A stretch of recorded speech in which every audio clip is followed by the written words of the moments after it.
વિદ્યાર્થી મિત્રો, સ્વાધ્યાયનો છઠ્ઠો એક્ઝામ્પલ 3.6. સુરેખ માર્ગ પર 126 કિલોમીટર પર કલાક જેટલા ઝડપે દોડી રહેલી એક કાર 200 મીટર અંતર કાપીને ઊભી રાખવી છે, તો કારનો નિયમિત પ્રતિપ્રવેગ કેટલો હોવો જોઈએ? કારને સ્થિર થવા માટે કેટલો સમય લાગશે? હવે જે કાર ગતિ કરે છે એનો વેગ આપેલો છે, પ્રારંભિક વેગ છે v0, 126 કિલોમીટર પર કલાક. એને આપણે મીટર પર સેકન્ડમાં ફેરવવાનું. 126 અંશમાં કિલોમીટર છે, કિલોમીટર છે એટલે 1000 મીટર, છેદમાં કલાક છે એટલે 3600 સેકન્ડ, મીટર પર સેકન્ડ. મને સાદું રૂપ આપી આપણે એટલે 35 મીટર પર સેકન્ડ થાય. 200 મીટર અંતર કાપીને અટકી જાય છે એટલે અંતર આપેલું છે d, 200 મીટર. કોઈકને ઇન્ટરેસ્ટ હોય તો એક્સ પણ લખે, એક્સ અક્ષની દિશામાં ગતિ કરે. અટકી જાય, ઊભી રહે, એનો અર્થ એનો અંતિમ વેગ આપેલો છે 0 મીટર પર સેકન્ડ. પ્રશ્ન છે પ્રવેગ અને તે માટે લાગતો સમય શોધવાનો. હવે આપણી પાસે ડી ના બે સૂત્ર છે, એક v0t પ્લસ 1/2 at², પણ એમાં શું થશે? ટી નથી એટલે એ નહીં ચાલે, તો બીજું સૂત્ર લઈએ. ડી બરાબર v² minus v0² upon twice a. પ્રવેગ શોધવાનો છે આપણે, એટલે આપણે શું કરીએ? પ્રવેગ શોધવાનો છે તો એને સૂત્રના કરતા કરીએ. પ્રવેગ a બરાબર v² minus v0² upon twice D. v અંતિમ વેગ 0 માઇનસ બને v0 35 વર્ગ છેદમાં 2 ગુણ્યા ડી 200 મીટર. એટલે આપણે સાદું રૂપ આપીએ એટલે પ્રવેગ એ આવે છે -3 મીટર પર સેકન્ડ સ્ક્વેર. રાઉન્ડ ફિગર લીધેલું છે મેં. હવે માઇનસ કેમ કરીને આવ્યા? તો કે પ્રતિ પ્રવેગ છે, વેગની વિરુદ્ધ દિશા છે એટલે અહીંયા માઇનસ લખ્યા. તે માટે લાગતો સમય, તો આપણી પાસે જો પ્રારંભિક વેગ છે, અંતિમ વેગ છે અને પ્રવેગ પણ છે, એટલે આમ લખીએ v બરાબર v0 પ્લસ at. v અંતિમ વેગ 0, v0 35 માઇનસ 3t, એટલે શું થવાનું? 3t બરાબર 35. એનો અર્થ t બરાબર 35/3. અને સાદું રૂપ આપો, જે આવે એ આપણો જવાબ. ફરીથી રકમ વાંચવાની, આપેલી માહિતી જોવાની, અને કઈ વસ્તુ શોધવાની છે, કયા સૂત્રનો ઉપયોગ કરીને જસ્ટ વિચાર કરો, પ્લાનિંગ, તો ખૂબ સરળતાથી આવી જાય. 7મો દાખલો જોઈએ.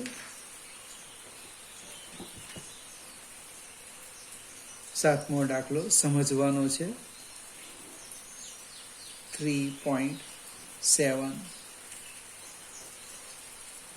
400 મીટર જેટલી સમાન લંબાઈ ધરાવતી બે ટ્રેનો A અને B બે સમાંતર રેલવે ટ્રેક પર 72 કિલોમીટર પર કલાકની ઝડપે એક જ દિશામાં દોડી રહી છે. ટ્રેન A ટ્રેન B કરતાં આગળ છે.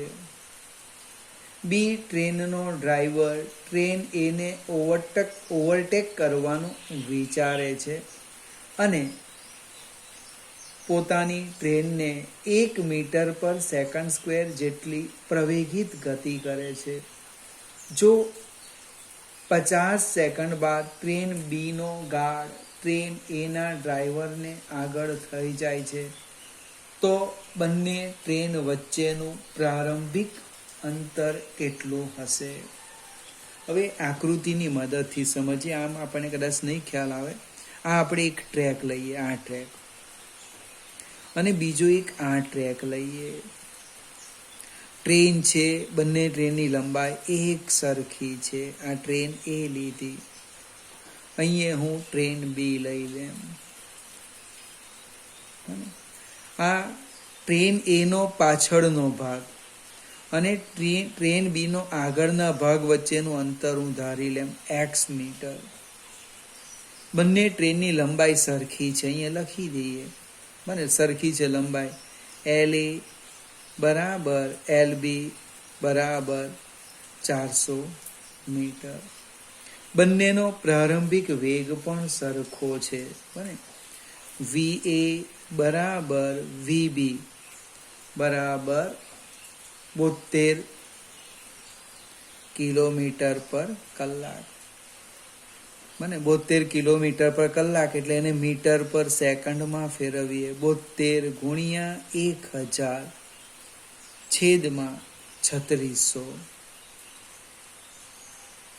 એટલે જવાબ આવવાનો 20 મીટર પર સેકન્ડ. હવે આ જે ટ્રેન બી છે એ ટ્રેન એને ઓવરટેક કરવા માંગે છે, બને એટલે એનો પ્રવેગ આપેલો છે.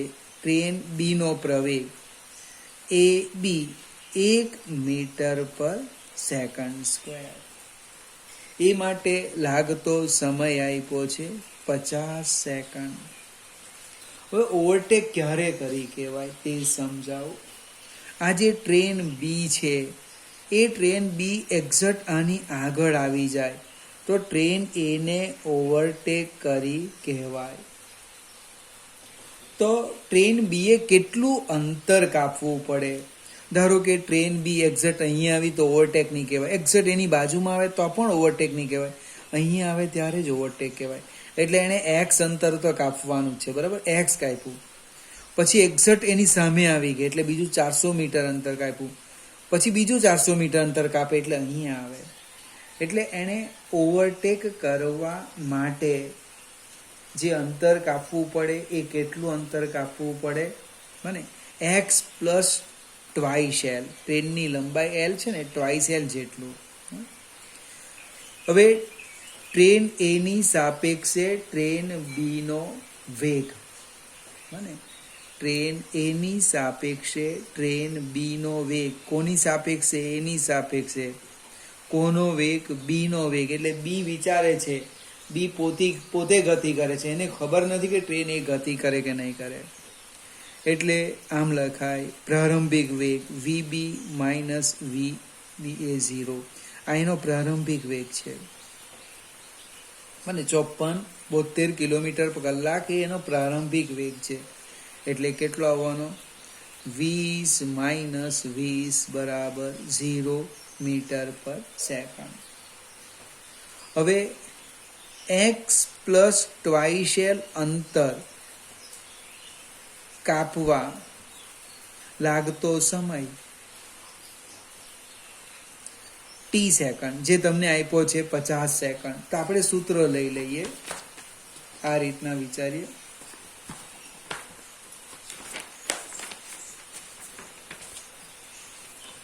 આ રીતના અંતર, કેટલું અંતર? તો કે D બરાબર V0 plus V0T plus 1/2 AT square. અહીંયા અંતર કેટલું કાપવાના? તો કે એક્સ પ્લસ ટ્વાઇસ એલ. આકૃતિ પરથી જોજો એક્સ કોણ છે તે. પછી V0 કેટલા? V0 બરાબર VBA અને એ આપણને આપેલા છે 0. પ્રવેગ એ 1 મીટર પર સેકન્ડ સ્ક્વેર અને T 50 સેકન્ડ આપ્યા છે. આમાં કિંમત મૂકી દઈએ. X plus twice L equal to 0. V0 0 એટલે આખું પદ 0 થઈ જાય. પ્લસ 1/2 એ એટલે 1, ટી સ્ક્વેર 50 નો વર્ગ કરી દઈએ.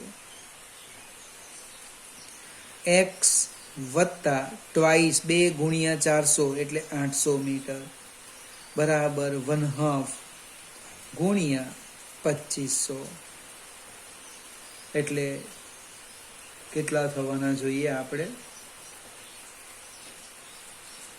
એક્સ બરાબર 2500 ભાગ્યા 2 એટલે 1250 ઓછા 800 એટલે જવાબ કેટલો આવવાનો? 450 મીટર. હવે વિદ્યાર્થી પર આધાર રાખે કે જવાબ શું લખવો તે જોઈએ આપણે. આ જે અંતર આવ્યું એ અંતર આવ્યું 400 મીટર અંતર આવ્યું.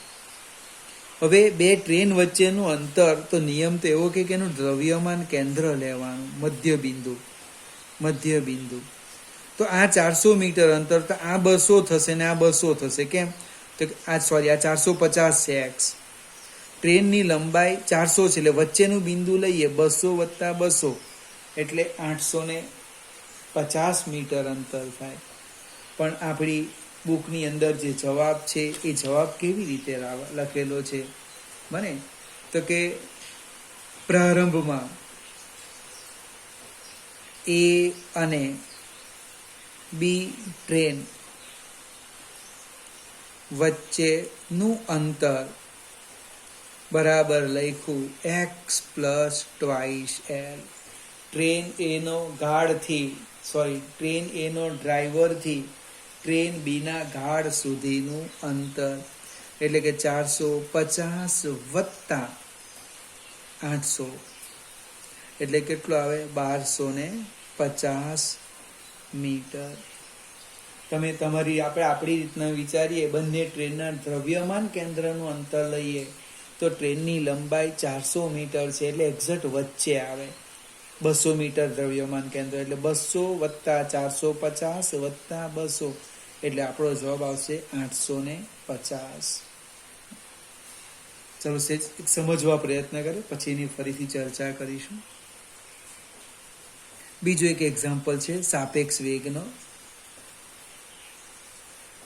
એક દ્વિમાર્ગી રસ્તા પર કાર એ 36 કિલોમીટર પર કલાકની ઝડપે ગતિ કરે છે. એટલે આપણે ફિગર જોઈએ, આ રીતના લઈએ. અહીં એક કાર છે એ આ દિશામાં VA વેગથી ગતિ કરે છે. સાઈડ પર લખી દઈએ VA બરાબર 36 કિલોમીટર પર કલાક એટલે એનું સાદું રૂપ તમારે આપવાનું, જવાબ આવશે 10 મીટર પર સેકન્ડ. આ એના બે માર્ગ છે દ્વિમાર્ગી, એક આ છે ને એક બીજો માર્ગ છે. એમ સામસામે આવવાનું છે. હવે આપણે એકબીજાની વિરુદ્ધ દિશામાં 54 કિલોમીટર પર કલાક જેટલી ઝડપથી દોડતી કાર અને સી. એટલે અહીંયા આપણે ધારો કે કાર બી લઈએ, આ બી કાર અને આ સી કાર. બંનેનો વેગ આપેલો છે. હવે એ નો પ્લસ લીધો તો બી નો પ્લસ લેવો પડશે એટલે VB આવશે 54 કિલોમીટર પર કલાક એટલે 54 તમારે ફેરવવાનું મીટર પર સેકન્ડ. 54 ગુણ્યા 1000 ભાગ્યા 3600 એટલે કેટલા આવશે? 15 મીટર પર સેકન્ડ. VC પણ એટલા જ આવવાના, પણ માઇનસ લેવું પડશે. કેમ ભાઈ માઇનસ લેવાના? તો દિશા એની વિરુદ્ધ છે, એનો વેગ પ્લસ લીધો એટલે બી નો પણ પ્લસ થયો એટલે સી નો માઇનસ લેવો પડે. હવે આપણે સાપેક્ષ વેગ લખ્યા. બીજો એક પ્રશ્ન છે, કોઈ એક ક્ષણે AB અને AC વચ્ચેનું અંતર આપેલું છે. હું અહીંયા લખું છું AB બરાબર AC બરાબર 1 કિલોમીટર. 1 કિલોમીટર એટલે 1000 મીટર અંતર આપેલું છે. આ ક્ષણે કાર બીનો ડ્રાઈવર કાર સી કાર એને ઓવરટેક કરે તે પહેલા ઓવરટેક કરવાનું વિચારે છે. તો અકસ્માત નિવારવા માટે કાર બીનો લઘુત્તમ પ્રવેગ કેટલો હોવો જોઈએ? હવે આમાં શું થાય, જો બંને એક સરખા વેગથી આવે તો બંને જ અહીંયા ભેગા થવાના. બંને ભેગા થાય ઇટ મીન્સ અકસ્માત થવાનો. તો કાર બી શું વિચારે કે સી એને ઓવરટેક કરે એ પહેલાં હું એને ઓવરટેક કરી જાઉં. તો એણે કેટલો પ્રવેગ, ઓછામાં ઓછો પ્રવેગ રાખવો જોઈએ, વધારે નહીં. વધારે તો જે રાખે તે. તો પહેલાં તો આપણે સાપેક્ષ વેગ લખીએ. કાર બીનો એની સાપેક્ષે વેગ કેટલો? કોનો? તો કે બીનો. કોની સાપેક્ષે? એની સાપેક્ષે. એટલે કે વીબી માઇનસ વીએ. વીબી 15 માઇનસ 10 એટલે 5 મીટર પર સેકન્ડ. સેમ લખો. કાર સીનો એની સાપેક્ષે વેગ VCA બરાબર VC માઇનસ VA. એટલે શું થવાનું? VC આપણે લીધેલા છે માઇનસ 15 માઇનસ 10 એટલે માઇનસ 25 મીટર પર સેકન્ડ. ફરીથી ઋણ નિશાની માત્ર શું બતાવે? દિશાનું સૂચન કરે. એટલે આપણે તો મૂલ્ય જ લેવાનું છે એટલે પ્લસ લખી દેવાનું 25 મીટર પર સેકન્ડ. હવે સી કાર જે છે એને 1000 મીટર અંતર કાપવા માટે, આ જે કાર સી છે સીને એને 1000 મીટર અંતર કાપવા માટે લાગતો સમય લખીએ. કાર સીને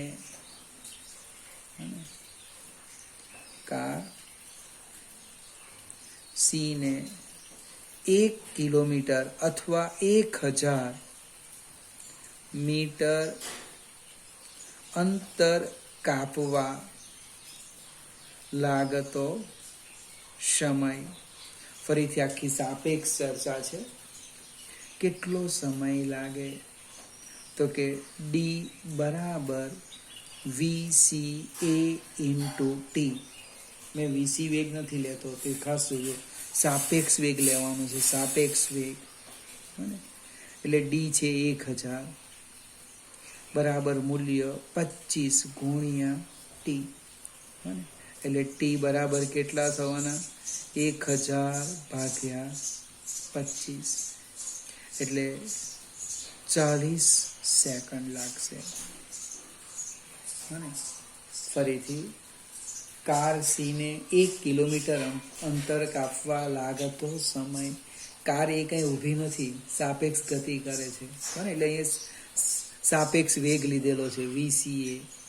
VC નથી લેવાનું, VCA. હવે કાર બી એ જેટલા પ્રવેગ સાથે 40 સેકન્ડમાં કેટલું અંતર કાપે? તો આપણે લઈએ 1000 મીટર. હવે કાર બી માટે લખું છું. કાર બી માટે હવે કાર બીનો વેગ અચળ નથી. જો વેગ અચળ હોય તો જ આ સૂત્ર લખાય કે અંતર બરાબર વેગ ગુણ્યા સમય. પણ એ તો અચળ પ્રવેગથી ગતિ કરવાની. એટલે એના માટે લખું DA અથવા D બરાબર V0T પ્લસ 1/2 AT સ્ક્વેર. અહીંયા D એ 1000 મીટર લેવાના. ફરીથી એકને એક વાત કરું, સાપેક્ષ વેગ લઉં છું. તે પ્રમાણે પ્રારંભિક વેગ લેવાનો. V0 એ VBA એ પણ સાપેક્ષ વેગ 5 મીટર પર સેકન્ડ. પ્રવેગ શોધવાનો છે. સમય મેં લીધો છે 40 સેકન્ડ. આ બધી જ કિંમત આની અંદર મૂકી દઈએ. એટલે કે 1000 બરાબર V0 એટલે VBA 5 ગુણ્યા 40 વત્તા 1/2 એ શોધવાના છે T 40 વર્ગ. એટલે 1000 આ 40 ગુણ્યા 5 એટલે 200. એ આ બાજુ એટલે માઇનસ થાય. બરાબર 1/2 a ગુણ્યા 1600, 4 નો વર્ગ 16. 1000 માંથી 200 જાય એટલે 800. આ બે સામે જવાના એટલે ગુણાકાર ભાગ્યા 1600 બરાબર a. એટલે સાદું રૂપ આપો એટલે જવાબ આવશે 1 મીટર પર સેકન્ડ સ્ક્વેર. ઓછામાં ઓછો આટલો પ્રવેગ હોય તો એ અકસ્માત એટલે અકસ્માત કર્યા સિવાય કાર એને ઓવરટેક કરી શકે. આના કરતાં ઓછો હોય તો 100% અકસ્માત થશે. આનાથી વધુ હોય તો વાંધો નહીં. ફરીથી અહીંથી સમજાવું. કાર સી ને 1 કિલોમીટર અંતર કાપવા માટે લાગતો સમય બંને જ ગતિ કરે સી અને એ એટલે સાપેક્ષ વેગ લીધો છે. ડી બરાબર VCA અહીંયા મૂલ્ય લીધું છે એટલે ટી આવી ગયો 40 સેકન્ડ. હવે 40 સેકન્ડ કરતા એટલે કાર સી આવે એ પહેલા નીકળી જવાનું છે. આપણે લઘુત્તમ સમય 40 સેકન્ડ લખી દઈએ. તો કાર બી માટે શું થાય? એટલે 40 સેકન્ડ કરતા ઓછા સમયમાં એને ક્રોસ કરવાની છે. તો ડી બરાબર V0t + 1/2 at². આ સૂત્ર કેમ લખ્યું? તો કે પ્રવેગી ગતિ કરે છે. ઉપર અચળ વેગ હોય તો આ સૂત્ર લેવાય. એટલે ડી બરાબર V0t + 1/2 at². માં ડી કેટલા મૂક્યા? 1000 મીટર. પ્રારંભિક વેગ એટલે સાપેક્ષ વેગ લેવાનો VBA બરાબર 5 મીટર પર સેકન્ડ.